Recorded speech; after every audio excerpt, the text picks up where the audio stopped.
സാറേ ശരിക്കും യഥാർത്ഥത്തിൽ കേരളത്തിൽ BJP വളരുകയാണ്. ഞാൻ ഓർക്കുന്നത് നമ്മുടെ നാട്ടില് പലരും പറയുകയാണ് കേരളത്തിൽ BJP വളരില്ല, കേരളത്തിൽ BJP സ്ഥാനമില്ല. പക്ഷെ നമ്മുടെ നാട്ടിൽ പഠിച്ചു കഴിഞ്ഞാൽ നമുക്ക് വ്യക്തമായിട്ട് മനസ്സിലാകില്ല യഥാർത്ഥത്തിൽ ഏറ്റവും വേഗത്തിൽ വളർന്നുകൊണ്ടിരിക്കുന്ന BJP അല്ലേ കേരളത്തിൽ. തീർച്ചയായിട്ടും BJP വളർന്നു.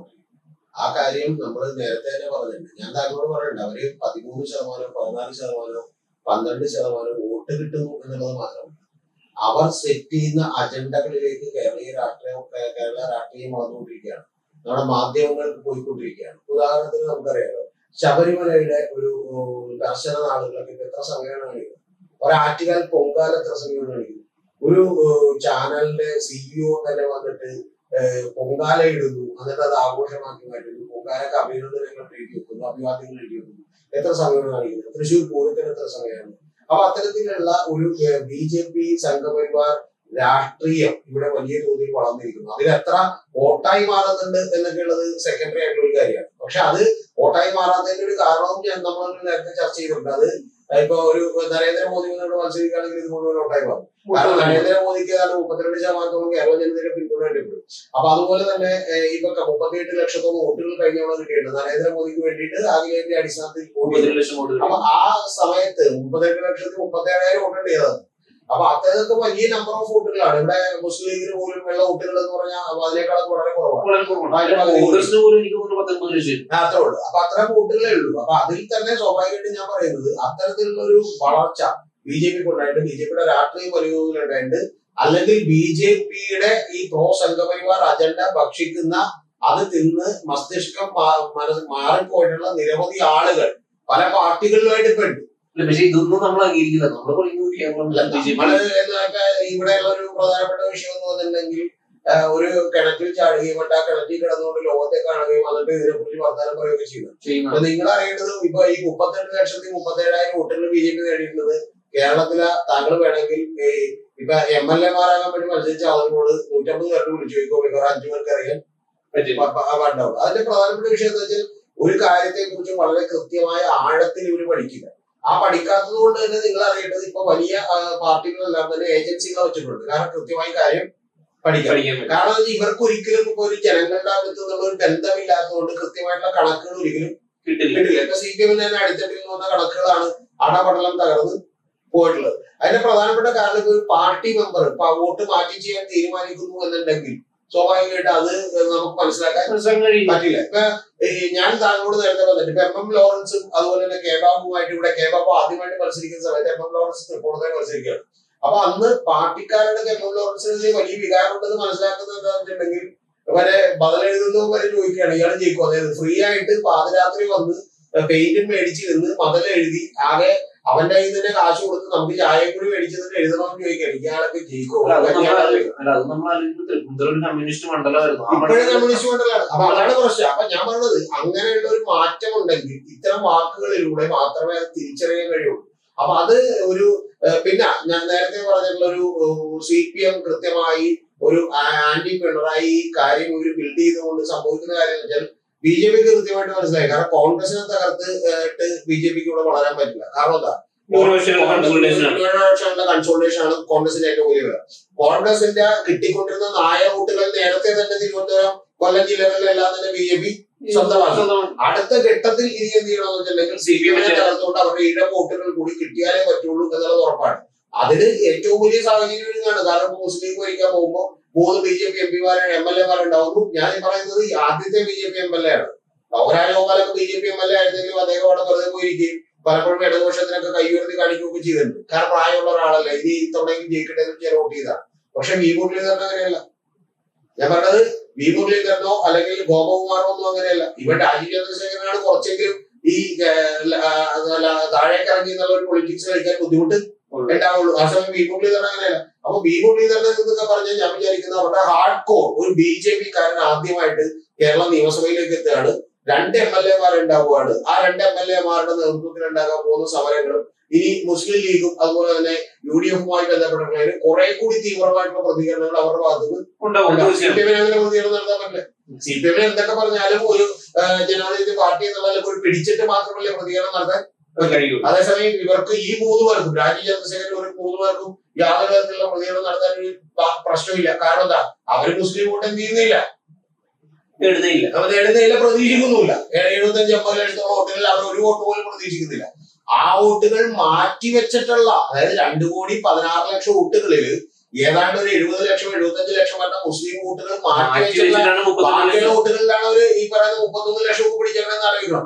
ഇപ്പൊ അവർ പിടിച്ചേക്കണ 33 ലക്ഷം വോട്ടാണ്. അപ്പൊ അതുകൊണ്ട് ഇത് അതിൽ നിന്ന് പിന്നെ എന്ത് ഗ്രോത്ത് എന്ന് ചോദിച്ചിട്ടുണ്ടെങ്കിൽ അതിൽ നിന്നുള്ള ഗ്രോത്ത് വളരെ കൂടുതലായിരിക്കും. ആ ഗ്രോത്ത് ഉണ്ടെങ്കിൽ എന്താ സംഭവിക്കാൻ പോകുന്നത്?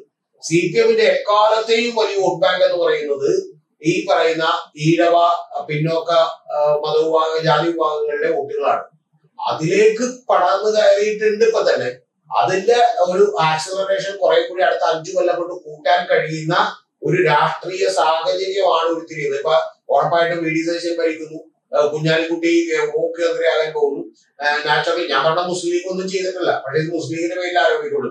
ജമാഅത്തെ ഇസ്ലാമി എന്ത് ചെയ്യുന്നു, വലിയ സ്വാധീനം കിട്ടുന്നു, മീഡിയ അവൻ സപ്പോർട്ട് ചെയ്യുന്നു. നിലവിളക്ക് കൊടുക്കാൻ മടിക്കുന്നു, അവരുടെ വീടിന്റെ മന്ദിരത്തിന്റെ പേര് മാറ്റുന്നു. ഇങ്ങനെയൊക്കെ വരുമ്പോൾ പിന്നെ സതീശൻ ഇപ്പൊ യഥാർത്ഥത്തിൽ ഇപ്പൊ ഏറ്റവും കൂടുതൽ സതീശൻ നേരത്തെ പറഞ്ഞൊരു വാചകം, അതായത് ഈ പറഞ്ഞ പോലെ മുഹമ്മദ് നബിയും അതുപോലെ തന്നെ ഖുറാനിലൊക്കെയാണ് ഭൂമി ഉരുണ്ടതാണെന്ന് നേരത്തെ തന്നെ എഴുതി വെച്ചിരുന്നു എന്ന് പറയുന്ന കമന്റുകളടക്കം നിരവധി കാര്യങ്ങൾ വലിയ തോതിൽ ചർച്ചയ്ക്കാൻ BJP തയ്യാറാവും. നേരത്തെ എന്തുകൊണ്ട് BJP തയ്യാറായില്ലെന്ന് അറിയും? നേരത്തെ അവരുടെ ഏറ്റവും വലിയ എതിരാളി എന്ന് പറയുന്നത് പിണറായി ആയിരുന്നു. അപ്പൊ പിണറായി ആയതുകൊണ്ടാണ് അവർ കുറച്ചുകൂടി സൈലന്റ് ആയിട്ടിരുന്നത്. അതേസമയം ഇപ്പൊ ഇനി എന്ത് ചോദിച്ചിട്ടുണ്ടെങ്കിൽ VD സതീശനെതിരെയും മറ്റേ ഈ പറയുന്ന ഇവർക്കെതിരെയും ആഞ്ഞടിക്കാനുള്ള ഒരു അവസരം കിട്ടുകയാണ്. ആ ഒരുങ്ങുമ്പോ കുറെ കൂടി കടത്തി പറയാനുള്ള അവസരം ഒരുങ്ങും. ഞാൻ പറയുന്നത് കേരളത്തെ പച്ചവെള്ളത്തിന് തീപിടിപ്പിക്കുന്ന പല വർത്തമാനങ്ങളും ഈ അടുത്ത 5 കൊല്ലം കേട്ടിട്ടുണ്ട്. പിണറായി വിജയനെതിരാണെങ്കിൽ അത് പറയുന്നതിന് ലിമിറ്റേഷൻ ഉണ്ട്. കാരണം CPM LDF-നോ മൈനോറിറ്റി കൺസോർട്ടേഷൻ ഒന്നും പറയാനില്ല. ആകെയുള്ളത് മറ്റേ മാണിയുടെ പുള്ളി മാത്രമാണ്, മാണിയുടെ മകൻ മാത്രമാണ്. ആ സമയം മുസ്ലിം പാർട്ടികളൊന്നും കൂടുതലില്ല, അതൊന്നും കാര്യമില്ല. അതിനുള്ള പേര് മാത്രമേ ഉള്ളൂ. അപ്പൊ അതുകൊണ്ട് കാര്യമില്ല, അതിപ്പോ ഒന്നും പറഞ്ഞാൽ ഫീലില്ല. പക്ഷെ ഇതല്ല, ഇതിന് കേരളത്തിൽ എടുക്കുന്ന ഓരോ തീരുമാനവും ഇവര് പ്രശ്നമാക്കി മാറ്റും. ആ പ്രശ്നമാക്കി മാറ്റാനുള്ള അജണ്ടകൾ അവർ ഇപ്പൊ തന്നെ സെറ്റ് ചെയ്തിരിക്കുന്നു എന്നാണ് ഞാൻ മനസ്സിലാക്കുന്നത്. BJPക്ക് പിന്നെ ഒരു ഗുണമുണ്ട്, അവർ ഉറക്കം വിളച്ച് പണിയെടുക്കും. ഒരു കാര്യം നേടണമെന്ന് അവർ ആഗ്രഹിച്ചിട്ടുണ്ടെന്നുണ്ടെങ്കിൽ അത് നേടിയിരിക്കും. അവരെത്ര ക്ഷമയോടെ കാത്തിരുന്ന് പതുക്കെ പതുക്കെ ഗ്രോ ചെയ്യാനൊക്കെ അവർക്ക് റെഡിയാണ്. അവർക്ക് പെട്ടെന്ന് മുഖ്യമന്ത്രി ഒന്നും ആവണ്ട. ഇപ്പൊ സത്യം പറഞ്ഞിട്ടുണ്ടെങ്കിൽ അവർ ഇനി നാളെ ശശി തരൂർ ഇങ്ങോട്ട് വരികയാണ്, അല്ലെങ്കിൽ നാളെ CPM വലിയ നേതാവ് വരികയാണെങ്കിൽ അവർക്ക് വേണമെങ്കിൽ അവര് മുഖ്യമന്ത്രി സ്ഥാനം പോലും ഓഫർ ചെയ്തുകൊണ്ട് എന്ത് ചെയ്യും, അവര് ഇവിടെ പണിയെടുക്കും.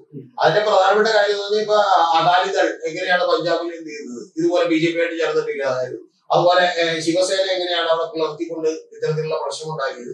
ഇതുപോലെ ഇനി പല പാർട്ടികളും പിളരുകയും ഇനി പിളർന്നില്ലെങ്കിൽ പോലും വലിയ ഒരു രണ്ടാം നിര നേതാക്കന്മാർ, മൂന്നാം നിര നേതാക്കന്മാർ, അതായത് ഒരു ജില്ലയിലെ നേതാവാണ് പക്ഷെ MLA ആകാൻ സീറ്റ് കൊടുത്തില്ല, ആര് കോൺഗ്രസ് കൊടുത്തില്ല എന്ന് പറയുന്ന, എന്നാൽ ആ സ്ഥലത്ത് വലിയ സ്വാധീനമുള്ള നിരവധി ആളുകൾ ഇവര് കാരണം ഇവരുടെ മറ്റേ പിന്നെ ഇവരുടെ റിസോഴ്സസ് ഭയങ്കര കൂടുതലാണ്. വേറെ ഒരു പാർട്ടിക്കും ഇല്ലാത്ത പോലെ പണമുണ്ട്. സ്റ്റാലിനെയും മമതയൊക്കെ തകർക്കാനാണെങ്കിൽ ഇപ്പൊ പിന്നെ നിസ്സാരമായിട്ട് കേരളത്തിലെ നേതാക്കന്മാരെ തകർക്കുക. അല്ല, അതില് അവര് ഒരു പകുതി വിജയം കണ്ടിരിക്കുന്നു. കാരണം സ്റ്റാലിനെയും മമതയും പോലെ ഇവിടെ തകർക്കാൻ പറ്റാതിരുന്ന, അല്ലെങ്കിൽ തകർക്കാൻ അവർ പണിപ്പെട്ടുകൊണ്ട് നേതാവ് എന്ന് പറയുന്നത് പിണറായിയാണ്. കാരണം പിണറായി കുറെ കൂടി വളരെ ഇന്റലിജന്റ് ആയിട്ടുള്ള, തന്ത്രശാലിയായിട്ടുള്ള ഒരു നേതാവാണ്. അപ്പൊ അദ്ദേഹത്തിന്റെ ഒരു കരിസ്മയും BJPക്കാരെ. അപ്പൊ അതുകൊണ്ട് തന്നെ സ്വാഭാവികമായിട്ടും ഇനിയിപ്പോ അവരുടെ ടാർഗറ്റ് എന്ന് പറയുന്നത് പേടിക്കാനില്ല. കാരണം ഇതിനെതിരെ ഈസി വാക്ക് ഓവറാണ്. കാരണം എന്താ വെച്ചാൽ അടുത്ത 5-10 കൊല്ലം കൊണ്ട് BJP മുഖ്യമന്ത്രി വന്നാൽ അത്ഭുതപ്പെടേണ്ടതില്ല. ഇനി നമ്മളപ്പോ BJP ആവും എന്നുള്ളത് മാത്രം നമ്മൾ അല്ല കാര്യമായിട്ട് ഞാൻ തമാശയായിട്ട് പറയില്ല. എന്താന്ന് വെച്ചിട്ടുണ്ടെങ്കിൽ അപ്പുറത്തൊരു സൈഡ് അങ്ങനെ വരുന്നു എന്ന് പറഞ്ഞാൽ നമ്മളെ മൂലാത്ത അവസ്ഥയിലൊക്കെ മനസ്സിലായി. ഞങ്ങൾ അറിയേണ്ടത് ഇപ്പൊ നമ്മളിപ്പോ ഈ യൂട്യൂബ് ചാനലൊക്കെ നടത്തുന്നവർ എന്നെ നിഷ്പക്ഷമായിട്ട് നിൽക്കുക എന്ന് പറഞ്ഞാൽ പിന്നെ ഒരു വ്യൂസ് ഉണ്ടാവില്ല, മറ്റേന്ന് പറഞ്ഞാൽ ആരെങ്കിലും എടുത്ത് തലമെടുക്കാണ്ടെങ്കിലും വ്യൂസ് ഉള്ളൂ. അപ്പൊ സ്വാഭാവികമായിട്ട് ഞാൻ തമാശക്ക് പറയുകയാണെങ്കിൽ അതിന്റെ പിന്നിൽ ഒരു കാര്യമുണ്ട്. കാരണം നമ്മൾ കൂടി ഏതെങ്കിലും സൈഡ് പിടിക്കണം. അപ്പൊ സത്യം പറഞ്ഞിട്ടുണ്ടെങ്കിൽ നമ്മൾ പോയി ഒന്നില്ലെങ്കിൽ മറ്റേ മുസ്ലിമിനൊപ്പം കോൺഗ്രസിനൊപ്പം നിൽക്കുന്നത് നമ്മൾ അവരോട് ചേർന്ന് നിൽക്കണം. ആ ചേർന്ന് നിൽക്കാനുള്ള പരിസ്ഥിതി ഉണ്ടാകാനുള്ള സാധ്യത വളരെ വിദൂരമാണ്. കാരണം എന്താ, 5 കൊല്ലത്തെ വലിയ ഭരണം കൊണ്ട് തന്നെ ഹൊറിബിളായിരിക്കും. മനസ്സിലായി. ഈ മറ്റേ നമ്മുടെ നാരായണമൂർത്തിയെ ഇൻഫോസിസ് തിരിച്ചു വിളിച്ചായിരുന്നു. കാരണം അദ്ദേഹം പോയിട്ട് വേറൊരു പകരക്കാരൻ ഇല്ലെന്നുകൊണ്ട് തിരിച്ചു വിളിച്ചായിരുന്നു. 5 കൊല്ലം കഴിയുമ്പോൾ നിങ്ങൾ നോക്കിക്കോ, ഇവിടെയുള്ള വലിയ ചർച്ച ചെയ്തായിരിക്കും ആ പിണറായി വിജയൻ എത്ര നല്ല മനുഷ്യരായിരുന്നു, കുഴപ്പമില്ലായിരുന്നു. കുറച്ച് രാഷ്ട്രീയം കടക്ക് പുറത്ത്. അതെ, അതാണ് ഇത് സംഭവം. ഇത് ശരിക്കും പറഞ്ഞാൽ കുറച്ച് കഴിയുമ്പോൾ അവർക്ക് തോന്നും ദൈവം ഇതെത്ര കുഴപ്പമില്ലായിരുന്നൊക്കെ എന്ത് ചെയ്യും. ഇപ്പൊ ബംഗാളൊക്കെ പോലും കുറെ പേര് പറയുന്നുണ്ട് ദൈവം ആ ജ്യോതി ബസും വലിയൊക്കെ പരിചയത്ത് വലിയ എന്തില്ലായിരുന്നു. കാരണം അവിടെ അന്നേരം അഴിമതിയൊന്നും ഇല്ലായിരുന്നു. പക്ഷെ ഇപ്പൊ എന്ന് പറഞ്ഞിട്ടുണ്ടെങ്കിൽ ആ തോന്നൽ തുടങ്ങുമ്പോഴത്തേക്കെന്ന് പറഞ്ഞാൽ മറ്റേ എന്താണ് മറ്റേ കനൽ ഒരു തരി പോലും ബാക്കി ഉണ്ടാവില്ല, അതും കൂടി ഊതിക്കിട്ടുണ്ടാവും. അതാണ് പ്രശ്നം. അപ്പൊ താങ്കൾ പറഞ്ഞ പോലെ ഇത് ഒരു പിന്നെ ഇതൊരു നമുക്ക് അങ്ങനെ തടഞ്ഞു നിർത്താൻ കഴിയുന്നതിനപ്പുറത്തേക്കുള്ള വലിയ ജൈൻ ശക്തിയാണ്. പക്ഷെ ഇന്ത്യയിലെ ജനങ്ങളും കേരളത്തിലെ ജനങ്ങളും ഒക്കെ തിരിച്ചു വരുന്നൊരു കാലം വരും. പക്ഷെ അതൊക്കെ ഇതിന്റെ ഒരു ദുരിതപ്രഭമൊക്കെ അനുഭവിച്ചതിന് ശേഷമേ എന്ത് ചെയ്യുള്ളൂ. അതൊക്കെ നമുക്ക് ഒരു 10-20 വർഷം കഴിഞ്ഞ് നമ്മളുടെയൊക്കെ കാലം നമ്മളതൊരു ഇവിടെ ഉണ്ടാവില്ല, അതുകൊണ്ട് കുഴപ്പമില്ല. സത്യം പറഞ്ഞെങ്കിൽ അതിനു മുമ്പ് ഈ കേരളത്തിലെ പിള്ളേരുടെ പറയാനുള്ളത് പഠിച്ച എവിടെയെങ്കിലും വിദേശത്ത് എവിടെയെങ്കിലും പോയി എന്ത് ചെയ്യുന്നതാണ്. കാരണം ഇവിടെ ഒരു 10-15 കൊല്ലം ഇപ്പൊ വലിയ കലാപം ഈ സോഷ്യൽ മീഡിയകളെല്ലാം ഇതുപോലെ തന്നെ നിൽക്കുകയാണെങ്കിൽ ഒരു 10-15 കൊല്ലം 15 വർഷം വേണ്ടത് 15 അവര് വിചാരിച്ചാൽ 5 കൊല്ലം കൊണ്ട് ഉണ്ടാക്കാം. ഞാൻ പറഞ്ഞ ഒരു 10-15 കൊല്ലം കൊണ്ട് നാച്ചുറൽ ആയിട്ട് വലിയ കലാപം, വലിയ പ്രശ്നങ്ങൾ ഇതിലേക്ക് എല്ലാം ഈ കേരള സ്റ്റേറ്റ് പോവാൻ പോവാണ്. മനസ്സിലായോ? നമ്മള് ഒരു കാര്യമുണ്ട്, നമുക്ക് 4 നേരം ഊണ് കിട്ടണേന്ന് വെച്ചു നമുക്കൊരു വലിയ ആഗ്രഹം ഉണ്ടാകുന്നത് എല്ലാ ദിവസവും ഈ ഊണാണ്. എന്റെ വീട്ടിലൊക്കെ പോലും എല്ലാ ദിവസവും ഇതാണ് അതാണ് നമുക്ക് പുറത്തു പോയി എന്ത് ചെയ്യണം കഴിക്കാൻ പോലും. ഇനി പുറത്തു പോയി നമ്മൾ എല്ലാ ദിവസവും കഴിക്കണമെന്ന് വെച്ചാൽ രാവിലെ ഒരു വൈകുന്നേരം വരെ എല്ലാ ദിവസവും പുറത്തു പോയി കഴിക്കണമെന്ന് വെച്ചാൽ പുറത്ത് ഫുഡ് കഴിക്കണം. നമ്മുടെ ആഗ്രഹം എന്താണെന്ന് വെച്ചിട്ടുണ്ടെങ്കിൽ കുറച്ചുകൂടി വലിയ ഹോട്ടലിൽ കഴിക്കണമെന്നായിരിക്കും, അല്ലെങ്കിൽ എന്തെങ്കിലും വീട്ടിൽ കഴിക്കണം. കാരണം നമ്മൾ ഒന്നിനും സാറ്റിസ്ഫൈഡ് ആവില്ല. ഇതുപോലെ തന്നെ കുറച്ച് കഴിഞ്ഞ് പിന്നെ 2 ദിവസം പട്ടിണി കിടന്ന് നമുക്ക് ഇതിന് വില മനസ്സിലാവും, ഭക്ഷണത്തിന് വില മനസ്സിലാവും. മനസ്സിലായി. ഞാൻ ഈ ബാംഗ്ലൂരൊക്കെ പോകുമ്പോൾ സത്യം പറഞ്ഞാൽ വീട്ടിൽ നിന്ന് എനിക്ക് ഊണ് കഴിക്കാൻ വലിയ ഇതില്ലാത്ത താല്പര്യമില്ലാത്തതാണ്. പക്ഷെ എന്ത് ചെയ്യുന്ന വെച്ചിട്ടുണ്ടെങ്കിൽ ഞാൻ ബാംഗ്ലൂർ പോയാലും കർണാടകത്തിൽ പോയാലും ഞാൻ യാത്രയൊക്കെ ചെയ്യുമ്പോൾ മിക്കവാറും ഞാൻ എന്ത് ചെയ്യുന്നത് വെച്ചാൽ കർണാടകത്തിൽ പോകണമെങ്കിൽ മിക്കവാറും വെച്ചായിരിക്കും കഴിക്കാം. തമിഴ്നാട്ടിൽ പോകണമെങ്കിൽ വെച്ച് മാത്രമേ എന്ത് ചെയ്യും കഴിക്കുള്ളൂ. കാരണം എന്താ വെച്ചാൽ തമിഴ്നാട്ടിലൊക്കെ അല്ലെങ്കിൽ തന്നെ ഈ ക്ലീനിനെസിന്റെ ഒക്കെ പ്രശ്നമുണ്ടല്ലോ. ഞാൻ അതുകൊണ്ട് വെച്ച് മാത്രമേ കഴിക്കുള്ളൂ, അതും കറക്റ്റായിട്ടുള്ള ഹോട്ടലിൽ കയറി മാത്രമേ കഴിക്കുള്ളൂ. അപ്പൊ മിക്കവാറും നമ്മൾ രാവിലെ കഴിച്ചിട്ട് രാത്രിയൊക്കെയാണ് പിന്നെ ഫുഡ് കഴിക്കുന്നുണ്ടാവും. അപ്പൊ അങ്ങനെ ഒരു 5 ദിവസം 8 ദിവസം 10 ദിവസം കഴിച്ച് കഴിയുമ്പോൾ നമുക്ക് വീട്ടിൽ വന്നിട്ടൊരു വലിയ ചോറും മീൻകറിയും കഴിക്കാൻ വലിയ ആഗ്രഹം. സത്യത്തിൽ അതേപോലെ ജനവും ഒരുപാട് കാര്യങ്ങൾ പതുക്കെ തിരിച്ചറിയും. അതായത് കുറച്ച് കഴിയുമ്പോൾ പുള്ളി എത്ര എന്തായിരുന്നു നല്ലതായിരുന്നു. ഇതൊക്കെ ഈ നാട്ടിൽ സംഭവിച്ചുകൊണ്ടിരിക്കുന്നതാണ്. ഇപ്പൊ ആലോചിച്ചു കേക്കറിനാകൻ ഭയങ്കര ഭരണാധികാരിയായിരുന്നു, വലിയ അഡ്മിനിസ്ട്രേറ്റർ ആയെന്നൊക്കെ പറയണേക്ക് എനിക്ക് ചിരി വരും. കാരണം എന്താ അറിയാമോ, സ്മാരകമൊക്കെ പിരിക്ക് കുട്ടടിക്കുക അത് വേറെ കാര്യം, അത് പിന്നെ രീതിയാണ്. പോട്ടെ, ഞാൻ പറഞ്ഞ സ്മാരകം പണിതാലുള്ളതിൽ കുഴപ്പമില്ല. പക്ഷെ പ്രധാനപ്പെട്ട കാര്യം ഇപ്പൊ അദ്ദേഹം വലിയ വിഷ്ണറി ആയിരുന്നു, വലിയ കരുത്തനായിരുന്നു. അല്ല ഇതിന്റെ അദ്ദേഹം ഒന്ന് ആലോചിച്ച് ചാരൻ ഈ കേരളത്തില് എന്നോട് അന്ന് ഇപ്പോഴല്ല അന്ന് അതായത് ആ സമയത്ത് ഞാൻ വളരെ ചെറുപ്പമായിരുന്നു. ഒരു വലിയ നേതാവ് എന്നോട് പറഞ്ഞിട്ടുണ്ട് നമുക്കൊരു രാഷ്ട്രീയ നേതാവിനെ കുറിച്ച്. അന്നേരം അദ്ദേഹം വേറൊരു പാർട്ടിയിലാണ്, വേറൊരു ഗ്രൂപ്പിലാണ്. അദ്ദേഹം എന്നോട് പറഞ്ഞ വാചകം എനിക്ക് ഓർമ്മയുണ്ട്. അന്ന് പക്ഷെ എനിക്ക് പോലും അദ്ദേഹത്തോട് ദേഷ്യം വന്നു, കാരണം എനിക്ക് ഇത്ര പോകുന്നുണ്ടായി. അന്ന് അദ്ദേഹം പറയുന്നൊരു കാര്യം, എന്റെ പൊന്നു രതീഷേ നിങ്ങളൊക്കെ ഇത് പറയും ശരിയാണ്, പക്ഷെ ഒരു കാര്യമുണ്ട്, ഈ ചാരൻ എന്നൊക്കെ പറഞ്ഞാൽ അത്രമാത്രം മോശപ്പെട്ട ഒരാളല്ലായിരുന്നു. ഒരു രാജ്യത്തെ എന്ത് ചെയ്യാൻ വേണ്ടി കൊടുത്ത് കാശുണ്ടാക്കാൻ വേണ്ടി ചെയ്യും. അങ്ങനെ ഒരിക്കലും നമ്മൾ വിചാരിക്കാൻ പറ്റുന്ന ഒരാളല്ല എന്നൊരാളെ എന്നോട് വളരെ സ്നേഹം. അല്ല പക്ഷെ മനോരമയൊക്കെ പ്രസിദ്ധീകരണങ്ങൾ പഠിച്ചു വിട്ടുകൊണ്ടിരിക്കുകയാണ്. ഇപ്പൊ താങ്കൾക്ക് എന്നോട് കഴിഞ്ഞോട് ചോദിച്ചില്ല, ഒരു പ്രവചനം തെറ്റിപ്പോയി എന്നെ ക്രൂശിലിട്ടപ്പോൾ. അപ്പൊ ഈ ചാരക്കേസ് പോയി 10-20 പേരുടെ ജീവിതം കളഞ്ഞിട്ടുള്ള മനോരമയ്ക്ക് ഇതിലൊരു കുഴപ്പമില്ല, സർക്കുലേഷൻ പോയിക്കൊണ്ടിരിക്കും. അപ്പൊ എന്താ വെച്ചാൽ ഇതേപോലെ എന്തെങ്കിലും മനോരമ വാക്ക് പറഞ്ഞിട്ടുണ്ടോ? വാക്ക് പറഞ്ഞിട്ടുണ്ടോ? തെറ്റിപ്പോയി എന്തെങ്കിലും പറഞ്ഞിട്ടുണ്ടോ? പിന്നെന്താ? അപ്പൊ ഇതൊക്കെ എന്തും ഈ നാട്ടിൽ ചാരക്കേസ് ഈ മനോരമ തുടങ്ങി മാത്രമേ ഉള്ളൂ. ഇവിടെയുള്ള ഒരു മാധ്യമവും അത് കൃത്യമായിട്ട് നോക്കാതെ ചെയ്തു. ഇനി KV തോമസിനെതിരെ ഫ്രഞ്ച് ചാനൽ എന്ന് പറഞ്ഞത്. അപ്പൊ ഈ പുകമറ സൃഷ്ടിക്കാനും ഇതിൽ നാരേറ്റീവ് ബിൽഡ് ചെയ്യാനും ഒക്കെ എളുപ്പമാണ്.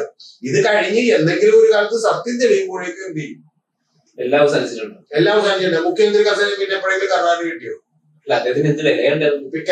അദ്ദേഹം പാവം മറ്റേ DIC ഒക്കെ ഉണ്ടാക്കി അവിടെ ചുറ്റിത്തിരിഞ്ഞ് നടന്ന് ലാസ്റ്റ് കഴിഞ്ഞ കാലം ഒഴിച്ച് കോൺഗ്രസിൽ കയറി വന്നു. എന്നിട്ടൊരു കാര്യം ആലോചിച്ചുകൂടാ, KK മെമ്പർഷിപ്പ് എടുത്ത് കോൺഗ്രസിലേക്ക് എടുത്തപ്പോൾ പോലും ഒന്ന് ആ ഒരു അച്ഛൻ എന്നുള്ള പ്രത്യേകിച്ച് KK അറിയാവുന്ന ആളുകൾക്കെല്ലാം അറിയാം. അദ്ദേഹം വലിയ പുത്രനെയും പുത്രിയെയും ഒക്കെ വളരെയധികം സ്നേഹിക്കുന്ന ഒരാളാണ്. ഇതിൽ മകനെ പിടിച്ച് പുറത്ത് നിർത്തിയിട്ട് കയറിക്കൊന്നൊക്കെ കയറുകയാണ്. എത്ര വിഷമം ഉണ്ടായിട്ടുണ്ടാവും? ഒന്ന് ആലോചിച്ചു നോക്ക്. എന്നിട്ട് നിങ്ങൾ അറിയേണ്ടത് തൊട്ടടുത്ത ദിവസം പോലെ കിങ്ങിണിക്കുട്ടൻ എന്ന് പറഞ്ഞു. ഞാനടക്കം വിളിച്ചിട്ടുണ്ട് കിങ്ങിണിക്കുട്ടൻ എന്ന് പറഞ്ഞാണ്. ഞാൻ അത് കഴിഞ്ഞ് കേരളത്തിൽ തന്നെ മുഖത്ത് ചോദിച്ചിട്ടുണ്ട്, സാറേ ഈ കിങ്ങിണിക്കുട്ടൻ എന്ന് പറയുന്ന വിളിയിൽ നിന്ന് സാർ എങ്ങനെയാണ് ഇത്ര വലിയ ആളായിട്ട് ഇപ്പോൾ ചെയ്തതെന്നാണ്. പുള്ളി എന്നോട് ചിരിച്ചുകൊണ്ട്, പുള്ളിയുടെ ഉള്ളിൽ പോലും ഒരു നൊമ്പരം നമുക്കിപ്പോ കാണാം. കാരണം ഞാൻ പുള്ളിയും ഇത്ര അടുത്തേക്കാണ്, താങ്കളുടെ അടുത്തേക്ക് ഒരു നൊമ്പരം കാണാം. ആ നൊമ്പരം എന്താണ്? സ്വാഭാവികമായിട്ടും എത്രയോ കാലം അയാൾ ആ വിളി കേട്ടു. ആലോചിച്ച് നോക്കണം. ഓക്കെ, പുള്ളി ഒരു ഇൻഎഫിഷ്യന്റ് ആയിരിക്കും, കുഴപ്പമില്ല. അങ്ങനെ കുഴപ്പമുള്ള ആളുകളൊക്കെ ചിലപ്പോൾ ദൂരം ഈ പാർട്ടിക്കകത്തുണ്ട്. പക്ഷെ കേക്കറിനാകെ ഫിനിഷ് ചെയ്യാൻ തീരുമാനിക്കുന്നവരെ ഇതാണ് കൃത്യമായി നറേറ്റ് ചെയ്തിട്ടുള്ള ഒരു കാര്യമാണ്. ഇന്നും ഞാൻ താങ്കളോട് ചോദിക്കട്ടെ, ഇത് ആരാണ് കോൺഗ്രസിനകത്ത് ബിൽഡ് ചെയ്തത്? ഈ ചാര കേസ് പേര് പറയാൻ ആൾക്ക് ബുദ്ധിമുട്ടായിരിക്കും, അറിയാമോ? വളരെ വിശുദ്ധൻ എന്ന് വിചാരിക്കുന്ന പല ആളുകളാണ് ഇതിന് പുറകിൽ. അപ്പൊ അതുകൊണ്ട് ഇതൊക്കെ ഞാനിപ്പോ KICC ഓഫീസിൽ പോയി കഴിഞ്ഞാൽ ഒരു തവണ 1 മണിക്കൂറോളം അവിടുത്തെ പ്രമുഖരായിട്ടുള്ള നേതാക്കളുടെ ഇതാണ്. അപ്പൊ ഇതിന്റെ കഥകളിൽ കുറെ ഞാൻ ചെയ്തിട്ടുള്ള ആൾ കേട്ടിട്ടുള്ളതാണ്. ഞാൻ ചോദിച്ചു, എഴുതി കൂടെ ചോദിച്ചു. അപ്പൊ എഴുതണം, പക്ഷെ മരണശേഷം എന്ത് ചെയ്യാൻ പറ്റും?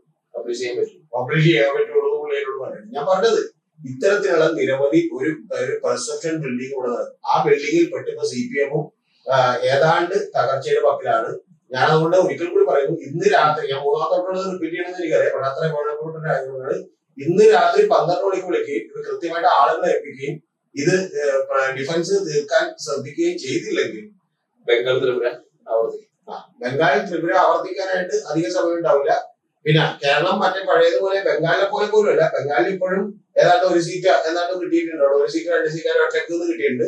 കേരളത്തിൽ അങ്ങനെ ഒറ്റക്ക് നിന്ന് ഒരു സീറ്റ് പോലും കിട്ടാൻ പറ്റില്ല. ബംഗാളിലൊക്കെ എന്ന് പറഞ്ഞാൽ നിങ്ങൾ അറിയുന്നത് ഒരു ഏരിയയിലേക്ക് പിടിക്കും. ഒരു സീറ്റ് കിട്ടാവുന്ന ലെവലിലേക്ക് അവിടെ കുറെ നേതാക്കന്മാരെയും ചെറുപ്പക്കാരായിട്ടുള്ള ആളുകളെ കിട്ടിയിട്ടുണ്ട്. കേരളത്തിൽ അതുപോലും കിട്ടൂല. കാരണം എന്താ, ഇനി ഇല്ലാത്ത പാർട്ടിക്ക് വേണ്ടി അങ്ങനെ ത്യാഗം ചെയ്ത് ആശയത്തിന്റെ അടിസ്ഥാനത്തിൽ നിൽക്കാൻ നമ്മുടെ ചെറുപ്പക്കാരൊന്നും തയ്യാറാവില്ല. അവരൊക്കെ ഇവിടെ നിന്ന് സ്ഥലം പെട്ടിട്ട് എന്ത് ചെയ്യും? വേറെ ഗൾഫില്ല, വേറെ എവിടെയെങ്കിലും പോയി എന്ത് ചെയ്യും? എന്തെങ്കിലും പണി ചെയ്ത് ജീവിക്കാന്ന് വിചാരിക്കും. അല്ലാതെ അത്തരത്തിലുള്ള ആദർശ തീരന്മാരൊക്കെ ഇവിടെ ഉണ്ടാവുന്നത് ഇനി കേരളത്തിൽ കുറവായിരിക്കും. ഒന്നാമത്തെ പിള്ളേരില്ല.